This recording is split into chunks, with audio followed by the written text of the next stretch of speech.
வைகையென பொய்கையென மையலிலே எண்ணியது காணல் நீதானோ என்னை நீயும் சூண்ட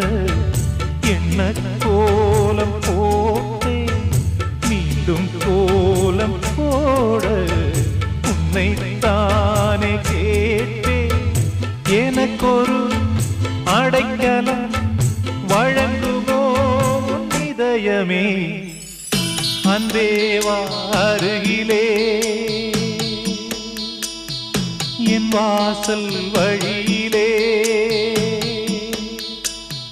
உல்லாச மாளிகை